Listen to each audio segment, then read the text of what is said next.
Hello mga kabayan, ito naman po inyong Junjun at meron na naman po tayong isang video na kung saan tayo po ay magre-react, mag-comment at kung ano-ano pa ang ating maisip sa video na ito. No?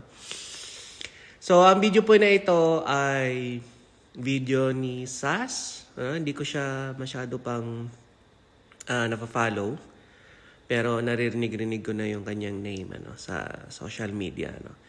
So, itong video na ito ay tungkol doon sa kaso di umano ni Congressman Romualdez sa Amerika. At ito ay tungkol sa bribery ng Okada, Manila. So, yung Okada, Manila po, ang pagkakaalam ko, kasi di naman po ako nagsusugal, pero ang pagkakaalam ko, Okada, Manila is malaking casino, okay, sa Pilipinas. Casino tas hotel, parang gano'n. Ano po ba? So, meron daw pong nangyaring suhulan. So, bribery pa yan. Parang sa Tagalog, suhulan na nangyari. At ito ngayon ay naging kaso na sinampa ng isang kumpanya na based sa US laban kay Congressman Romualdez. So, panoorin natin yung video para malaman natin yung kwento. So, dito sa video, nagbigay ng mga mga impormasyon si Binibining Sas para kung kayo gusto nyo mag-research at gusto nyo malaman kung ano pa yung mga detalye sa kaso ay makita ninyo. So napanood ko tong video, maraming kaalaman at kung meron mang itong katotohanan ay hindi maganda sa imahe ng mga kongresista natin. So panoorin natin ang video. Ito ang inyong Junjun. Junjun is in. Ang Okada bribery issue ni Martin Romualdez na ayaw talakayin ng mainstream media. Kayo na po ang bahalang magdesisyon kung bakit ayaw itong talakayin ng mainstream media. Pero dahil wala po tayong takot, ito po yung ating tatalakayin ngayon.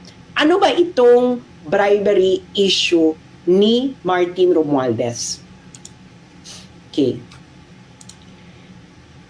Ang bribery issue po na ito ay ating nahalungkat sa kasong sa pagtutuos ng 26 Capital. Ang 26 Capital po ay isa po itong kumpanya sa Estados Unidos or United States. Okay? Ngayon, merong pagtutuos. Okay? Court case ang 26 Capital laban sa Tiger Resort Leisure and Entertainment Incorporated. Okay. Sa mga hindi po nakakaalam kung ano po ang Tiger Resort Leisure and Entertainment Incorporated, ang Tiger Resort Leisure and Entertainment Incorporated po ay under ng Universal Entertainment at sila po ang may-ari ng nagpapatakbo ng Okada, Manila. Okay, nagkakaintindihan po tayong lahat. Okay? Yung mga vlogger po sa YouTube na gustong i-reblog ang aking content ngayon, you are free to do so. Okay, you are free to do so. Okay, so i-share nyo lang po muna ito, yung mga kakadating pa lang. Nagkakaintindihan ba tayo? Okay, ulitin natin para malinaw. Ang bribery issue ni House Speaker Martin Romualdez ay lumabas dahil sa kasong isinampa ng 26 Capital, isang kumpanya sa United States laban sa Tiger Resort Leisure and Entertainment Incorporated. Ang Tiger Resort Leisure and Entertainment Incorporated ay under ng Universal Entertainment na may-ari ng Okada, Manila. Okay. Following? Okay.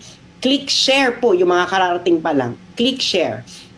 Ngayon, okay, ito yung kaso, Isinampa ito ng 26 Capital. Ang 26 Capital ay isang American company. Isinampa niya to sa US. Ito ay isinampa niya sa Court of Chancery of the State of Delaware. Ang Delaware po ay isang state sa United States. Kakaintindihan ba tayo? Okay. Ngayon, get pen and paper. Okay? Lahat, kumuha na kayo ng papel at pen, pencil, whatever, or sa cellphone ninyo. Isulat ninyo ito. C.A.number.2023-0128-JTL. Dahil yan po ang reference ng kaso na ito sa Court of Chancery of the State of Delaware. Yang may naka-box na nakalagay sa loob ng pulang box. Isulat nyo na yan, screenshot nyo, para mamaya ma-google nyo at mabasa nyo ito. Ito po ay mababasa ninyo ang buong kaso, pati ang kasong isinampa ng 26 Capital. Okay. Are you following me, guys? Okay? Sabihin nyo lang sa akin kung hindi nyo maintindihan na dahil tatagalogin ko ang lahat at ito ipapaliwanag ko sa isang payak na pag-e-eksplika para ang bawat isang Pilipino, mapamasa man, mapa-elitista man, mapa-intellectual man o mapatambay ay maintindihan ito ng buong buo. Kaya i-share nyo na ito. Okay. Ngayon, ano ang gusto ng 26 Capital na isang American company mula sa Tiger Resort Leisure and Entertainment Incorporated sa isinampa nitong kaso sa Court of Chancery State of Delaware? Ang gusto ng 26 Capital ay ang tinatawag na specific performance of closing the Special Purpose Acquisition Company, ang tinatawag na SCAP, sa pagitan ng 26 Capital at ng Tiger. Okay. Ang storya po kasi niyan, ang 26 Capital at ang Tiger dapat ay magkakaroon ng merger. Okay? Yan lamang ang pinakamadali nating pag-usapan. Medyo complicated ito, pero itanong nyo po ito sa may alam po sa corporate law sa United States kung anong ibig sabihin ng SPAC or kahit sinong mga abogado na kakilala nyo para ito ay mas lalo nyo maintindihan. Pero yan po ang pinakapayak na ating explanation right now. Ngayon, marahil ay nagtatanong ang karamihan sa inyo, hindi ba?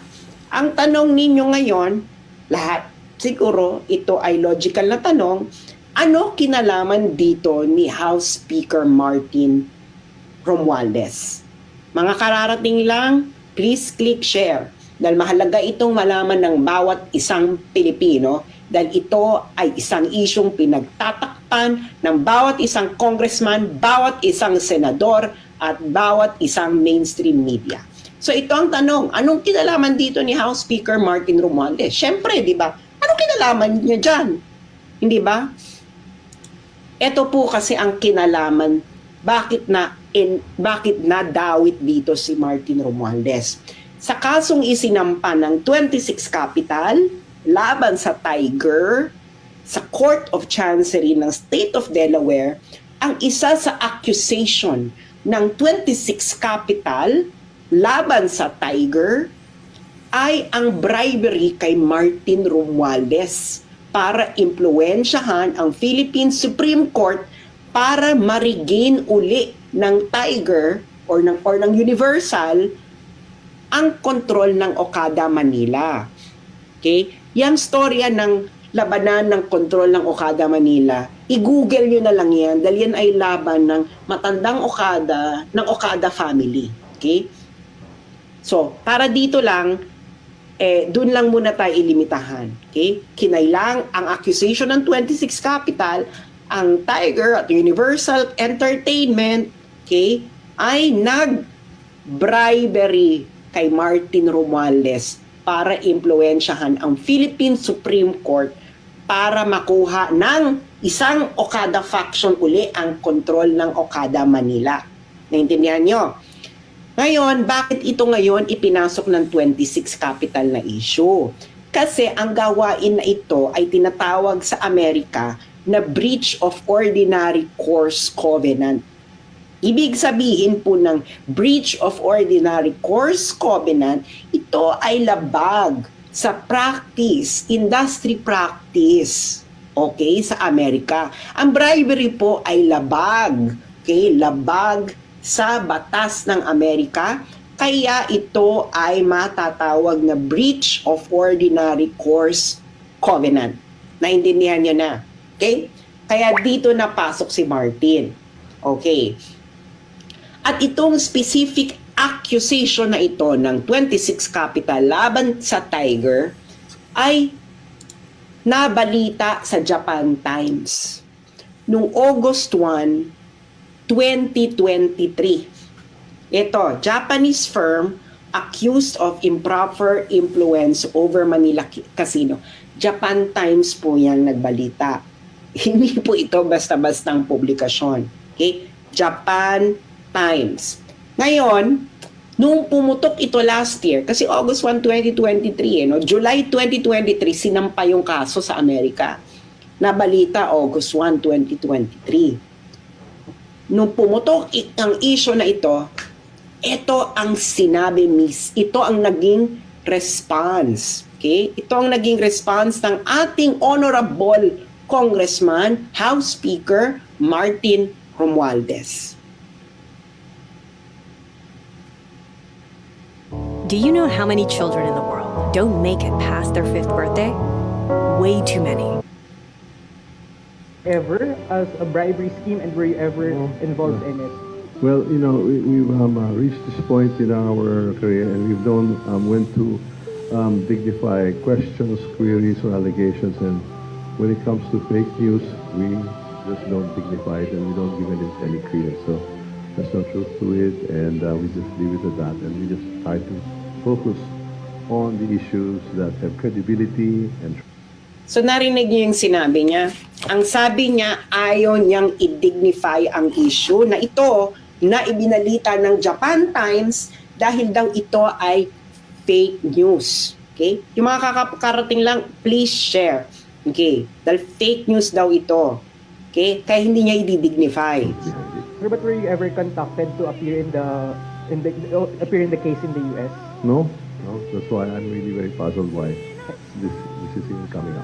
Sir, and you're also denying na on July 27, 2022, based on that report, Okada Manila officials allegedly brought some quote-unquote heavy luggage with, quote, an item to Romualdez. So I'd just like to get your reaction to that. Again, nothing of that sort ever occurred. That's why It didn't occur? Never. Okay, sir. Thank you. So, papaalala ko yung sinabi niya ha, hindi raw nangyari yung heavy luggage issue. Ito raw ay fake news. Okay, yan ang sinabi ni House Speaker Martin Romualdez. Ngayon, naalala nyo, okay, yung kaso sinampa ng 26 Capital laban sa Tiger.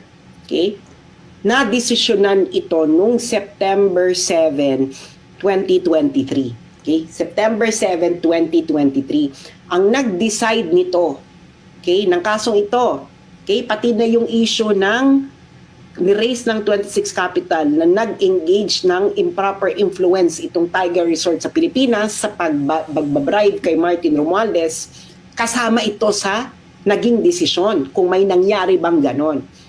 Ngayon, si James Travis Laster ang nagdesisyon nito. Siya ang Vice Chancellor of the Delaware Court of Chancery. Okay?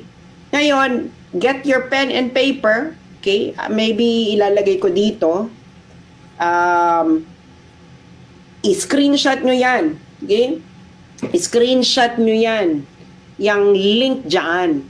Kasi yung link na yan, yan link mismo ng desisyon na nasa Delaware Court of Chancery mismo. Kaya kita mo, courts.delaware.gov. Okay? Isulat niyo yan, i-screenshot ninyo para mabasa ninyo. Kayo mismo ang makabasa. Hindi ito fake news. Totoo ito. Nasa web. It is a decision na sinulat ni James Travis Laster, Vice Chancellor of the Delaware Court of Chancery. Ito po ay korte sa Amerika. Okay? Korte po ito sa Amerika. Yan, i-screenshot nyo yan. Okay? Yung mga kakarating pa lang, please,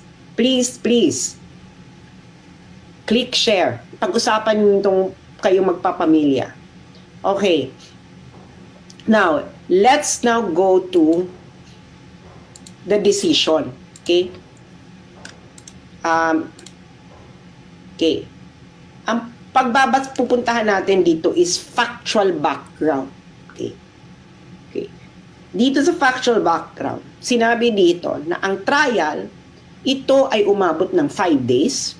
Meron silang 13 fact witnesses, 4 expert witnesses, at meron ding 2,281 exhibits kasama na ang deposition, transcript ng 29 na individuals. So nagkaroon ito ng proper trial para madetermina ang mga facts. Okay? Kita nyo ba yan? Nakikita ninyo? Okay. 5 days of trial, 13 fact witnesses, 4 expert witnesses, 2,281 exhibit, kasama ang deposition, transcript, mula sa 29 individuals. Okay, hihimay-himayin natin ito ha. Kaya itong si Martin Romualdez, mali siya na sinasabi niyang fake news ito. Dahil ito ay factual background nung kaso na isinampa ng 26 Capital laban sa Tiger. Okay? At itong factual background na ito ay dinetermine ng isang huwes sa Amerika na si James Travis Laster na Vice Chancellor ng Delaware Court of Chancery. Okay. So, ang relevant dito kay Romualdez ay yung page 36. Page 36 nung desisyon ni Laster. At ang title nung part na yon ay yung The Dodgy Bargain. So, himayin natin to paragraph by paragraph. Okay. So, makikita nyo dyan, no? Ewan ko kung malinaw sa inyo yung link nung kaso. Basta, ulitin natin para ma-screenshot ninyo, masulat nyo sa papel. Okay? Para, ayan. So, para masulat ninyo sa papel at kayo mismo ang pumunta sa korte mismo ng ng Delaware Court of Chancery para kayo na mismo kapag-download. At ang relevant kay Romualdez dito ay page 36. Okay, page 36. Okay. Okay, hihimay-himayin natin ngayon itong factual determination. Pupunta tayo paragraph by paragraph. Okay. Paragraph 1. Okay, ng part na the dodgy bargain. Ang ibig sabihin ng dodgy ay suspicious, not above board, illegal, pangit, tsaka, ano ba mga pwedeng dodgy? Kaduda-duda, hindi kaaya-aya. Yan. Chararap. Okay. Okay, ito yung paragraph 1. Sabi sa paragraph 1, itong Universal at yung Tiger, okay, they attempted na makuha uli ang control ng Okada, Manila through a judicial process. Okay? Ngayon, yung Tiger, nag-file na sila ng motion for reconsideration sa Supreme Court. Okay? Kaso nga, nagkaroon ng takeover na yung matandang Okada. Okay?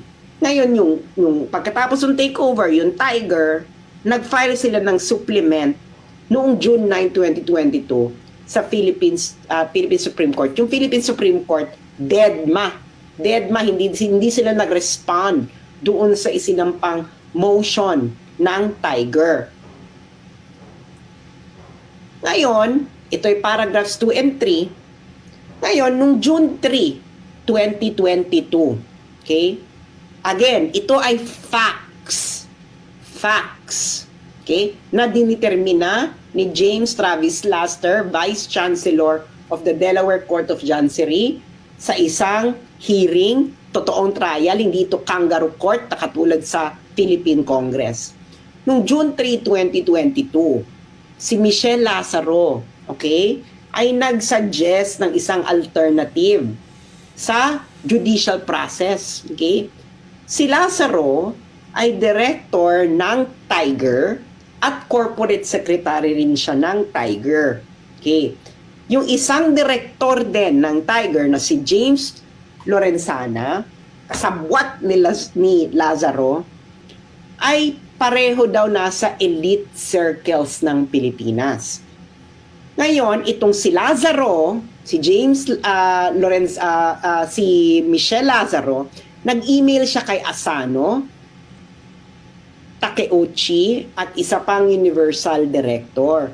Inexplain ni Michelle Lazaro sa mga Hapon na ito, okay, na siya, si Michelle Lazaro at si James Lorenzana ay may isang relasyon sa isang common friend na isa daw key figure sa Philippine politics na tumulong na rin daw dati sa Universal, okay? At ito raw ang best option ng Universal para makuha uli ang kontrol ng Okada. Okay. Yung batang Okada yan. Okay. Ngayon, ang sabi ni Michelle Lazaro sa email, the key person, our common friend, feels that my involvement moving forward is indispensable, such that he was reluctant to provide further assistance or to pursue any potential partnership unless her concerns were addressed. So ang sabi ni Michelle Lazaro, kailangan si Michelle Lazaro sa deal na ito. So ang ibig sabihin niya kung anong kailangan involved si Michelle Lazaro, yan ang sinabi daw sa kanya ni Martin Romualdez. Ano ang evidentiary, anong evidence ang nakuha nila dito? Yung email mismo ni Michelle Lazaro. Okay? Kasi sa Amerika po, meron pong tinatawag na discovery proceedings. Okay? Ibig sabihin ng discovery proceedings, lahat ng evidence na kailangan mo sa kalaban mo ay pwede mo makuha, emails, text, etc. Kaya nakita nyo yung ano ni Amber Heard saka ni Johnny Depp, may discovery proceedings yun. Kaya nga, di ba, ang daming evidences na alam nila pareho. Kasi yun, saka may nakita pa, di ba, may mga lumabas pa mga text messages si Johnny Depp, si Amber Heard, ayun ay nakuha through discovery proceedings. Okay. Ngayon, ang sabi ni Michelle Lazaro, ang common friend daw na yon, okay, ay si Martin Romualdez, Speaker of the House for the Philippines. Ito ang sinulat mismo ni James Travis, Vice Chancellor ng Delaware Court of Chancery. Ang common friend daw ay si Martin Romualdez, na Speaker of the House for the Philippines, nephew by blood ni Philippine First Lady Imelda Marcos, nephew by marriage ni former Philippine President Ferdinand Marcos, pinsan ni Philippine Senator Amy Marcos, at pinsan din ni Ferdinand Bongbong Marcos. Okay? Yang JX674 na yan, evidence yan. Okay? Yan ang source ng evidence na nakita ni James Travis Laster. Kaya nga pag pumunta tayo sa Delaware at pinakuha natin ang buong kopya ng buong kaso, makikita natin lahat. Pero dito muna tayo mag-focus sa desisyon. Okay? Ngayon, sabi pa ng ang nakalap na fact ng Vice Chancellor ng Delaware Court of Chancery para ma-confirm ni Lazaro ang kanyang connection. Itong si Lazaro, Michelle Lazaro, nag-text siya kay Takeuchi, yung Hapon, no, ng Universal, ng 2 pictures ni Lazaro kasama si Romualdez. Okay. Ngayon, sabi daw ni Lazaro sa text, yung pangatlong individual doon sa picture ay ang chair ng Philippine Gaming Commission. Sino yan? Si Altenco. Okay. Ngayon, sino to si Michelle Lazaro at James Lorenzana? At bakit nga ba ito malapit kay Martin Romualdez? Okay. Itong si Michelle Lazaro ito ay anak ni Lolong Lazaro na isang close friend ni Martin Romualdez. Okay, i-google nyo ito. Nung namatay si Lolong Lazaro, itong si natatay ni Michelle Lazaro, itong si Martin Romualdez ay nag-deliver pa ng eulogy sa tatay sa pagsalamay ng tatay ni Michelle Lazaro. Itong si James Lorenzana ay fraternity brad ito ni Martin Romualdez sa Upsilon Sigma Phi. Kaya ganyan sila kalapit kay Martin Romualdez. Okay, paragraph 5. Ngayon, yung email ni Lazaro ay meron daw term sheet. Okay, ito ang mga demands ni Lazaro. Dapat si Lazaro at Lorenzana ay kailangan tumanggap sa Tiger ng $35,000 per month. Okay, ito yung mga condition ni Michelle Lazaro para si Martin Romualdez ay tumulong. Okay? Ay tumulong. Okay? Kailangan daw si Lazaro Lorenzana ay magkaroon ng bayaran ng $35,000 per month net of taxes. Ibig sabihin, kailangan bawas na yan ng tax, ha? 35,000 net na yan. Ngayon, yung board ng Tiger ay kailangan palawakin daw, kailangan maging 30 ng miyembro, at kailangan si Lazaro at Lorenzana ay may karoon ng karapatan na mag-designate ng 6 na members doon sa 13 members. At ngayon, meron pa sila ibang dinamay na officers na kailangan din bigyan ng pabuya, si Yip at Van der Sande. Okay. At of course, okay, inapprove itong terms ni Lazaro. Okay? Itong mga terms ni Lazaro, again, ulitin ko, mga terms niya to para itong si Martin Romualdez ay tumulong. Okay? Ngayon, si Fujimoto, pinirmahan din to. Nakikita nyo yung mga JX665, J656, JX656. These are references. References po ito sa mga documentary evidence na nakalap ng Delaware Court of Chancery. Okay. Ngayon, paragraph 6 and 7. Ang plano daw, okay, ang plano ay kasama sa plano ay dapat may i-deliver kay Romualdez. Okay? Yan ang plano. So, besides doon sa mga demands ni Michelle Lazaro, kailangan din daw ay may ibigay kay Romualdez. So, ang nangyari, yung head ng Universal, okay, yung Universal, ito po ang parent company ng Tiger, at ang Universal ang may-ari ng Okada. Okay. Ang Universal, nagkaroon ng business trip sa Pilipinas. At may dala-dalang heavy luggage. At yung heavy luggage na yon ay merong item para kay number 2. Ang number 2, ito po ang tawag kay Martin Romualdez. Number 2 si Martin Romualdez daw sa Philippine politics. Hindi si Inday Sara na Vice President. Si Martin ang number 2. Okay. Ngayon, pag dumating na raw ang item sa Pilipinas, ito ay dadalhin ng Universal Executive kay Martin. Okay. Ngayon, yung Asano, sabi niya, na-keep na natin yung promise natin kay number 2. So now, turn na ngayon ni number 2 na i-fulfill ang kanyang promise. Okay. Intindihan nyo? Lahat ito ay may reference sa documentary evidences mula emails, text messages, etc. na nakalap ng Delaware Court of Chancery. Okay.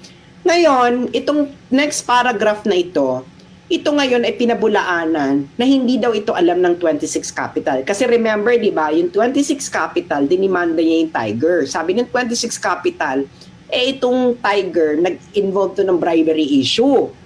Nag-bribe ito kay Martin. Ngayon, sabi ng 26 Capital, hindi niya alam. Ngayon, itong next paragraph na ito, ang sabi, imposibleng hindi alam ito ng 26 Capital. Kasi, nag-email pa si Lazaro, Michelle Lazaro. Okay? At yung nag-text pa sila doon sa may-ari ng 26 Capital na si Ader. At yung text, itong sinasabi, Universal Entertainment has enlisted significant political support from a very high level of the Philippine government with compensation of the arrangement, all tied to taking back control of this casino. Ano sa Tagalog to? Yung text doon sa may-ari ng 26 Capital, ang sabi, itong Universal Entertainment na may Okada ay kukuha ng suporta, significant political support, kukuha ng significant political support mula sa isang high-level Philippine government official para makuha uli ang Okada, ang kontrol ng Okada. Yung JX647 na yan ang documentary evidence. That's the text evidence na nakalap ng Delaware Court of Chancery sa mga cellphone. So ayan na nga mga kabayan, napanood na natin ang video at napaka hindi maganda. Kung ganito po ang nangyayari sa mga opisyalis natin sa gobyerno, lalo na yung pinakamataas na opisyal diyan sa Kongreso, na ginagamit ang kapangyarihan ng Kongreso sa mga ganitong bagay. Hindi po maganda. Tayo mga Pilipino, kung sa tingin natin na hindi naman tayo naapektuhan yan. Kasi Okada, hindi nga kilala yan. Kung hindi ka naman nagsusugal, wala ka namang pera, hindi ka mayaman. Hindi mo naman kilala yan. Pero ang point ko po dito sa aking reaction is, kung totoo man, nakakahiya po na ang opisyal ng gobyerno natin ay gumagawa ng or kasangkot sa mga ganitong kalakaran na nadadamay ang ating isang sangay ng gobyerno.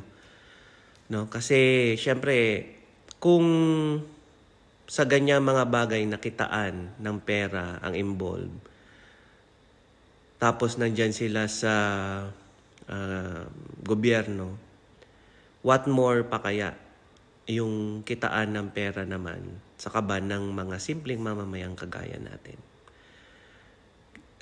May kasabihan nga po ng yung mga matatanda, hindi ko lang alam yung exact words, pero magnanakaw ka man ng piso, magnanakaw ka man ng 1 milyon, magnanakaw ka pa rin.